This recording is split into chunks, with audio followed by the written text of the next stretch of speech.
وقبل الختام أجد نفسي مضطرا إلى تصحيح بعض المفاهيم، لكن قبل ذلك نود التعبير عن امتعاضنا الشديد كوفد مغربي عن برلمان المملكة المغربية بغرفتيه، واحتجاجنا الأشد لدى السيد الأمين العام للاتحاد عقب كلام صادر عن سيدة البرلمان الأنديني يمس بالوحدة الترابية لبلد عضو ومؤسس للاتحاد وأثناء فعاليات وأشغال الاتحاد.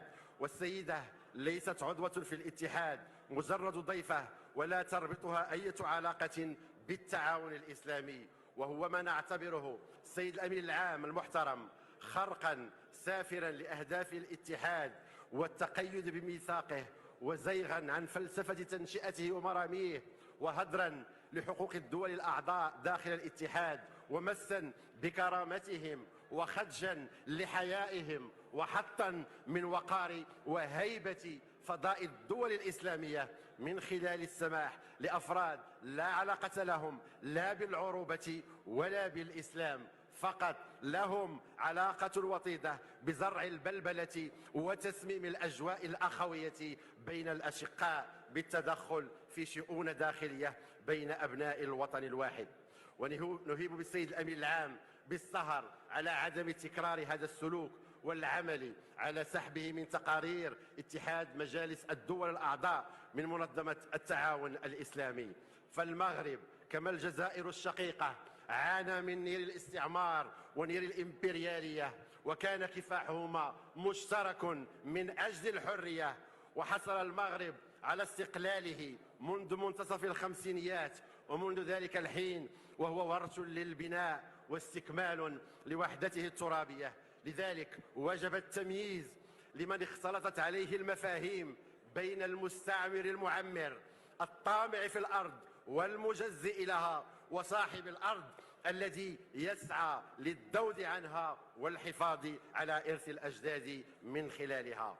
ولإخواني في الجزائر الشقيقة أقول: هل كان لا بد للسماح بتعكير هذا الجو الأخوي لبلد جار وأخ شقيق يحل ضيفا بين إخوانه وأخواته بعد حفاوة اللقاء وحرارة العناق وكرم الضيافة؟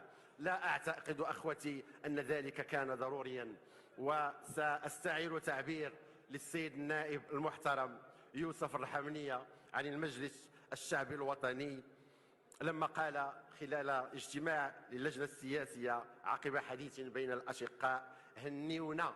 وهو تعبير دارج في المغرب أيضا، وأنا بدوري وسيرا على قول السيد النائب المحترم أقول لكم رجاء ثم رجاء باسم العروبة والأخوة والأمازيغية والإسلام: هنيونا.